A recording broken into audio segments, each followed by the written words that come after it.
রামপুরহাটে সাংবাদিক সম্মেলন করে ইনসাফ পার্টি তাদের বীরভূম লোকসভা কেন্দ্রে অ্যাডভোকেট দোলা সরকারের নাম প্রার্থী হিসেবে ঘোষণা করল শুক্রবার। গত কয়েকদিন আগে সিউড়িতে সাংবাদিক সম্মেলন করেছিলেন ইনসাফ দলের পক্ষ থেকে। সেই দিন সাংবাদিক সম্মেলনে জানিয়েছিলেন বীরভূম লোকসভা কেন্দ্রে ইনসাফ দলের পক্ষ থেকে অধ্যাপক শেখ কলিমউদ্দিন প্রার্থী হবেন। শেখ কলিমউদ্দিনের বক্তব্য, উনি সর্বভারতীয় সভাপতি ইনসাফ দলের, তাই প্রত্যেক এলাকায় প্রার্থীদের পরিচালনা করেছেন, যার জন্য তিনি নিজে প্রার্থী হতে পারবেন না। অ্যাডভোকেট দোলা সরকার জানান, তিনি মানুষের আশীর্বাদ নিয়ে জয়ী হবেন এবং মানুষের উন্নয়নে কাজ করবেন। Bureau report, Birbhum news. এবার ভোটে জিতবে কে? এবার ভোটে জিতবে কে? ইনসাফ জিন্দাবাদ, ইনসাফ জিন্দাবাদ, দোলা সরকার জিন্দাবাদ। যদি সাধারণ মানুষ আমার সাথ দেন, আপনারা গোটা বীরভূম যদি আমার সাথ দেয়, এই জয় কেউ আটকাতে পারবে না। কারণ এতে আমি খুবই আশাবাদী যে আমরা জিতব। কারণ এই জায়গা থেকে আমি দাঁড়িয়ে যা দেখেছি যে কোথাও কোনো উন্নতি হয়নি, এবং সার্বিক উন্নতি যদি আমার প্রধান লক্ষ্য হয় এবং জনকল্যাণমূলক এবং সাধারণ মানুষকে আমি যদি সঠিক আমার দৃষ্টিভঙ্গি থাকে, হ্যাঁ তাদের পাশে আমি দাঁড়াবো, সেটা যদি আমার মেন লক্ষ্য থাকে, তাহলে আমার মনে হয় আমার জয় কেউ আটকাতে পারবে না। সে যত বড় শাসক গোষ্ঠী হোক, যত বড় বিরোধী পার্টিই হোক না কেন। প্রচারে কবে থেকে বেরোবেন? প্রচারে কবে থেকে বেরোবেন? অলরেডি একদিন আমাদের বেরোনো হয়েছে, ঠিক আছে। আজকে আমাদের আপনাদের সাথে আসা যে সেগুলো জানানোর জন্য, আগামী দিনে আমাদের প্রেসিডেন্ট যেভাবে কার্যকলাপ করবেন, যেভাবে এগোতে বলবেন, আমরা সেইভাবেই এগোবো। এবং অ্যাজ এ ক্যান্ডিডেট ওনার অনুমতি নিয়ে যেখানে যেখানে প্রচার করা সম্ভব, আমি সমস্ত জায়গায় যাব। যদি গ্রামে গঞ্জে বলেন, যে কোনো জায়গায়, প্রত্যেকে বাড়ি বাড়ি আমি যেতেও প্রস্তুত। সাধারণ মানুষকে পাশে পাওয়ার জন্য আপনারা যেভাবে এগোতে বলবেন, আমি সেইভাবে এগোবো। কারো কিছু আছে? সরকার, কলকাতা হাইকোর্টের আইনজীবী, এটাই আমার প্রথম পরিচয়। আচ্ছা, তাছাড়া আমি দক্ষিণ কলকাতার অধিবাসী। আচ্ছা, আপনাদের বীরভূমের সাথে আমি ওতপ্রোতভাবে বহু বছর ধরে জড়িত, কর্মসূত্রে বলতে পারেন। কারণ সিউড়ি কোর্ট বলুন, হ্যাঁ, বিভিন্ন এখানকার যেসব কোর্টগুলো আছে, সব জায়গাতেই আমি যাতায়াত করেছি। ক্লায়েন্ট আছে আমার, তাদের সুখ দুঃখের পাশে আমি অনেক সময়তেই লিগ্যাল ব্যাপারটা দেখাশোনার জন্য এসেছি। তারাও আমার কাছে সহায়তা গিয়েছেন। হ্যাঁ, তো সেই সূত্রে আমি তারাপীঠেও বলতে পারেন আমি এসেছি এখানে, হ্যাঁ, পুজো আচ্ছা দেওয়ার জন্য। সুতরাং বীরভূমকে আমি খুব কাছে থেকে চিনি, হাতের তালুর মতন। আমি খুব পছন্দও করি জিনিসটাকে, খুব এই শহরগুলোকে আমি খুব ভালোভাবে রেসপেক্ট করি বলতে পারেন। এখানকার মানুষজনকে, সকলের সাথে আমার একটা সুসম্পর্ক আছে। এবার বলি, এখান থেকে আমার দাঁড়ানোর এটা একটা বিশেষ কারণ বলতে পারেন। কারণ আমি এখানকার গ্রামে গঞ্জে ঘুরে ঘুরে দেখেছি যে বহু জায়গায় রাস্তাঘাট হয়নি, চিকিৎসার সুব্যবস্থা নেই, গরিব মানুষরা দুবেলা দুমুঠো ভালো করে খাবার পর্যন্ত পায় না, এবং গ্রামের নর্দমার খুব বাজে অবস্থা। শহরেও বহু জায়গাতে ভালো হসপিটাল নেই, রাত বিরাতে স্ট্রিট লাইটেরও ভালো অভাব বলতে পারেন, ঠিক মতন মেনটেন হয় না। তো কোনোভাবে যদি আপনারা আমার সহযোগিতা করেন, আমি যদি আসতে পারি, তাহলে নিশ্চয়ই আমি চেষ্টা করব এখানকার মানুষজনের সার্বিক উন্নতি যাতে আমি করতে পারি। কারণ জনকল্যাণমূলক কাজ, এটাই আমাদের প্রথম লক্ষ্য হবে। হ্যাঁ, আর যদি অ্যাজ এ অ্যাডভোকেট আপনারা বলেন, তো আমি সবসময় মানুষের পাশে আছি। কলকাতা হাইকোর্টের যেহেতু বার কাউন্সিলের আমি মেম্বার বলতে পারেন, যে কোনোভাবে আইনত দিক থেকেও আমি যতটা সম্ভব চেষ্টা করব সাধারণ মানুষের, গরিব দুঃখী মানুষের পাশে থাকতে, এবং আইনত সুব্যবস্থা তারা পায়, সেদিকটাও আমি নজরে রাখব।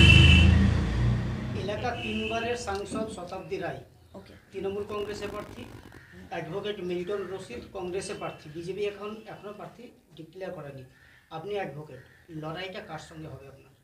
আচ্ছা, এটা যদি বলেন, লড়াই যদি আপনারা ভাবেন যে আমার লড়াই কিন্তু অ্যাকচুয়ালি কারোর সাথেই নয়। যে যার জায়গায় হয়তো সবাই ঠিক আছেন, শাসক গোষ্ঠী হয়তো বলবেন আমরা আমার জায়গায় ঠিক আছি, আর যারা আছেন বিরোধী পার্টি তারাও বলবেন হয়তো আমাদের জায়গায় ঠিক আছে। কিন্তু আমি আমার দৃষ্টিভঙ্গি থেকে বলতে পারি যে কেউই ঠিক নন তারা। কেন, কেউ এসেছেন ফিল্ম ইন্ডাস্ট্রি থেকে, নাটকের সিরিয়াল সব থেকে করে এসেছেন এবং তাদেরকে আমি সকলকে রেসপেক্ট করি। আমি ছোট থেকে তাদের সিনেমাও দেখেছি, কিন্তু সার্বিক উন্নতি কেউ কিন্তু করেননি। হয়তো যিনি আর যাদের কথা বলছেন তারাও হয়তো স্বনামধন্য, তারাও হয়তো যে যার ফিল্ডে হয়তো খুব নাম করা এক একজন, কিন্তু উন্নতি কিন্তু বীরভূমের হয়নি। আমার প্রধান লক্ষ্য কিন্তু কারোর সাথে লড়াই করা নয়, আপনাদেরকে পাশে পাওয়া। গোটা বীরভূমকে আমার চাই, কেন? যাতে গোটা বীরভূমের আমি মানুষের, সাধারণ মানুষের, গরিব দুঃখী মানুষের উন্নতি করতে পারি। সার্বিক যে উন্নতি এত বছর হয়নি, 15 বছর 16 বছর ধরে একের পর এক এসেছে, কিন্তু কেউই তারা করে দেয়নি। এটা কিন্তু চোখের সামনে একটা সাধারণ মানুষ হিসেবে আমি বলতে পারি হয়নি, এবং আমি চাই তারা যেন আমার সাথ দেয় এবং একটু তাদের সহযোগিতা পেলে আমি নিশ্চয়ই তাদের উন্নতি কিছু না কিছু করতেই পারবো। কিন্তু প্রথম দরকার এখানে কারোর সাথে কারোর যুদ্ধ, নিশ্চয়ই এটা একটা রাজনৈতিক ফিল্ড, এটা একটা যুদ্ধের জায়গা, কিন্তু তার থেকেও বড় দরকার সাধারণ মানুষের সহযোগিতা আমার সাথে। সেই জায়গাটা যদি আমি পাই, আশা করব আমি সার্বিক যে উন্নতি, যে জনকল্যাণমূলক কাজ করব বলে আমাদের এই ইনসাফ পার্টি এসেছে, সেই জায়গাটা থেকে আমি তাদের উন্নতির জন্য এগিয়ে যেতে পারবো এবং চেষ্টা করব যদি আমি আসতে পারি 5 বছরে নিশ্চয়ই কোনো না কোনো বিশেষ ভূমিকা আমি নিতে পারবো এবং সেই জায়গাটা সাধারণ মানুষের পাশে এসে সব কিছু আমি করার ব্যবস্থা করতে পারবো। জয়ের ব্যাপারে রাজ্যে আমরা বহরমপুরে প্রার্থী দিচ্ছি, আমরা জঙ্গিপুরে প্রার্থী দিচ্ছি, আমরা বীরভূমে প্রার্থী দিচ্ছি এবং ডায়মন্ড হারবারে আমরা প্রার্থী দিচ্ছি ইনসাফ দলের পক্ষ থেকে। সেই প্রার্থীদের নামগুলো আন্ডার কনসিডারেশনে রয়েছে। আমরা অন্যান্য যে সমস্ত ন্যাশনালাইজ পার্টি আছে সেই পার্টিগুলোর প্রার্থীগুলো ডিক্লারেশন হওয়ার পরেই আমরা আমাদের প্রার্থী ডিক্লারেশন করব। বোলপুর লোকসভা কেন্দ্রের প্রার্থী? হ্যাঁ, বোলপুর লোকসভা কেন্দ্রে মুনলিবাসী ফ্রন্টের পক্ষ থেকে প্রার্থী দেওয়া হচ্ছে। কোন সিম্বলে লড়বে? আমাদের সিম্বল হচ্ছে বাঁশি, মুনলিবাসী ফ্রন্টেরও সিম্বল হচ্ছে বাঁশি। এই বাঁশি বাজিয়ে আমরা মানুষকে সজাগ করতে চাই এবং দুর্নীতির বিরুদ্ধে তাদেরকে একত্রিত করতে চাই। এই বাঁশির সিম্বলটা নিয়েই আমরা লড়ব। নির্বাচনে ইশতেহারে আপনাদের ইস্যু কি থাকে? নির্বাচনে ইশতেহারে ইস্যুর তো আর শেষ নেই। আমরা যে রাজ্যে বাস করি সেটা হচ্ছে পশ্চিমবঙ্গ। এই পশ্চিমবঙ্গে 40 বছর বাম রাজত্ব, 40 বছর কংগ্রেস রাজত্ব করেছে, 34 বছর বাম রাজত্ব করেছে। আমরা সন্তুষ্ট হইনি এবং আমরা বামফ্রন্টকে তাড়িয়ে তৃণমূল সরকারকে আমরা এনেছিলাম। কিন্তু বর্তমানে তৃণমূল সরকারের যে আগা পাঁচতরা দুর্নীতি, পায়ের পাতা থেকে মাথার চুল পর্যন্ত এমন কোনো প্রজেক্ট নেই, এমন কোনো জায়গা নেই, এমন কোনো ক্ষেত্র নেই যেখানে দুর্নীতি হয়েছে।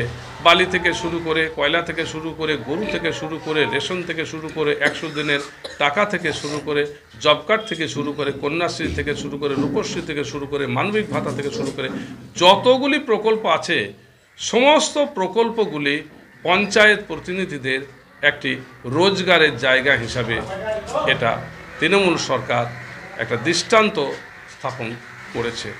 তা এই দুর্নীতির বিরুদ্ধে আমাদের Indian national socialistic action forces তথা ইনসাফ, যার অর্থ হচ্ছে ন্যায় বিচার, এই দুর্নীতিকে তাড়িয়ে আমরা ন্যায় বিচারকে প্রতিষ্ঠা করতে চাই।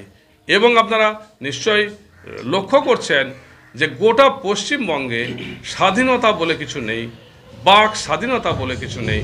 আপনারা সন্দেশখালির কাণ্ড দেখেছেন, সেখানে নারীদের উপর কীভাবে অত্যাচার করা হচ্ছে, নারী পাচার চক্রের সঙ্গে কিভাবে শাসক দলের নাম জড়িয়েছে, নিয়োগ দুর্নীতি আপনারা দেখেছেন, পার্থ চট্টোপাধ্যায়ের ঘর থেকে কোটি কোটি টাকা বের হয়েছে সেটা আপনারা দেখেছেন, বাংলার বাঘ অনুব্রত মণ্ডল তার সম্পত্তির মানে বেলাগাম যে হিসাব সেটা আপনারা দেখেছেন।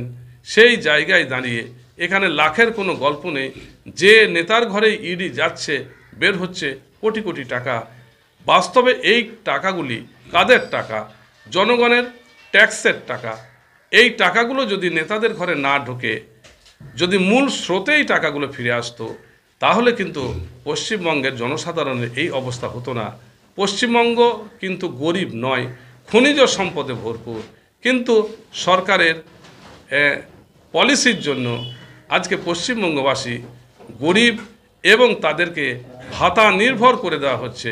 500 টাকার লক্ষ্মীর ভাণ্ডার, 1000 টাকা বা বার্ধক্য ভাতা, বিধবা ভাতা এবং যে সমস্ত অন্যান্য ভাতাগুলি আছে, যদি চুরিচামারি না হতো তাহলে এই ভাতাগুলি পশ্চিমবঙ্গের যে সম্পত্তি আছে, পশ্চিমবঙ্গের রাজস্বটা যদি সঠিকভাবে সরকারি খাতায় জমা পড়তো, যদি বালির রয়্যালটি সঠিক খাতাভাবে জমা পড়তো, যদি পাথরের রয়্যালটি সঠিকভাবে জমা পড়তো, তাহলে এই প্রকল্পে যে সুবিধা সাধারণ মানুষকে দেওয়া যায় তার 10 গুণ সুবিধা সাধারণ মানুষকে দেওয়া যেত। তাই আমরা চাই যেমন করেই হোক এই দুর্নীতিগুলোকে দূর করতে, তাহলে পশ্চিমবঙ্গের শিল্পের উন্নতি হবে, পশ্চিমবঙ্গের কৃষির উন্নতি হবে, পশ্চিমবঙ্গের কলকারখানার উন্নতি হবে, পশ্চিমবঙ্গের মানুষের হাতে টাকা আসবে। না, লোকসভা নির্বাচন আমাদের এই প্রথম লড়াই। আমাদের দল 2022 সালের অক্টোবর মাসে ইলেকশন কমিশন অফ ইন্ডিয়া দ্বারা স্বীকৃতি লাভ করে, তারপরে তো আর কোনো লোকসভা নির্বাচন হয়নি, এটাই আমাদের প্রথম লোকসভা নির্বাচন। বুথ কমিটি গঠন হয়েছে? হ্যাঁ, বেশ কিছু জায়গায় আমাদের বুথ কমিটি গঠন হয়েছে এবং আমরা চেষ্টা করছি যতটা সম্ভব আমরা বুথে পোলিং এজেন্ট দিতে পারি তার চেষ্টা আমরা করছি। সমস্ত সাংবাদিক এবং ফটোগ্রাফার বন্ধুগণ যারা আজ এই সাংবাদিক সম্মেলনে উপস্থিত হয়েছেন, তাদের সকলকে আমার ইনসাফ দলের পক্ষ থেকে সর্বভারতীয় সভাপতি হিসাবে আন্তরিক শুভেচ্ছা এবং ধন্যবাদ জ্ঞাপন করছি। আপনারা সকলেই অবগত আছেন যে সিউড়িতে যে প্রেস কনফারেন্স হয়েছিল, সেখানে 42 নম্বর বীরভূম লোকসভা থেকে প্রতিদ্বন্দ্বিতা করার জন্য মুন্নিবাসী ফ্রন্টের পক্ষ থেকে আমি অধ্যাপক শেখ কলিমুদ্দিন, তার নাম প্রস্তাবিত হয়েছিল এবং রেজলিউশন আকারে সেটা গৃহীত হয়েছিল। কিন্তু পরবর্তীকালে আমি দেখলাম যে গোটা ভারতবর্ষের নিরিখে আমাদের এই নূতন ইনসাফ দলের পক্ষ থেকে বেশ কিছু প্রার্থী আমরা ঝাড়খণ্ডে এবং পশ্চিমবঙ্গে দিচ্ছি। সেই জায়গায় দাঁড়িয়ে আমি সর্বভারতীয় সভাপতি হিসাবে যদি যে কোনো একটা পার্লামেন্টারি কনস্টিটিউয়েন্সি থেকে আমি লড়াই করি, তাহলে আমার একটা সীমাবদ্ধতা দেখা দেবে এবং অন্য কনস্টিটিউয়েন্সিগুলো আমি সেই রকম গুরুত্বপূর্ণভাবে দেখতে পারবো না। সেই জায়গা থেকে দলগতভাবে আমাদের সিদ্ধান্ত হয় যে যদি কোনো উপযুক্ত প্রার্থী পাওয়া যায়, তাকে আমরা 42 বীরভূম কনস্টিটিউয়েন্সি থেকে আমরা দাঁড় করাবো। তা আমাদের মাননীয় দোলা সরকার, কলকাতা হাইকোর্টের আইনজীবী, আমার দীর্ঘদিনের পরিচিত এবং বিভিন্ন আইনগত বিষয়ে কলকাতা হাইকোর্টে ওনার সঙ্গে আমার পূর্ব সম্পর্ক রয়েছে।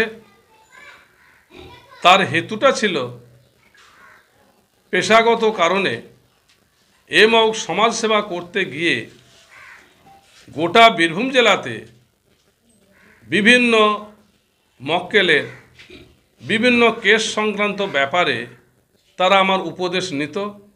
আমি সেই সমস্ত মামলা মকদ্দমাগুলো মাননীয় দোলা সরকার মহাশয়ের কাছে আমি নিয়ে যেতাম এবং অত্যন্ত আন্তরিকতার সঙ্গে ন্যূনতম জাস্ট খরচটুকু নিয়ে তিনি বীরভূমবাসীর বহু মানুষকে রিলিফ দিয়েছেন এবং এটা একটা বৃহত্তর সমাজসেবা।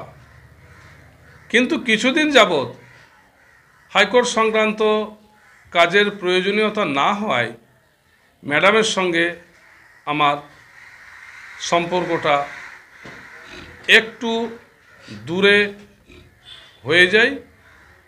বিশেষ একটা কারণবশত আমি হাইকোর্ট গেছিলাম এবং সেখানে ম্যাডামের সঙ্গে আবার দেখা, এবং ম্যাডাম বললেন, স্যার আপনি কোথায়? আমি বলে, এই আমি তো হাইকোর্টে এসেছি।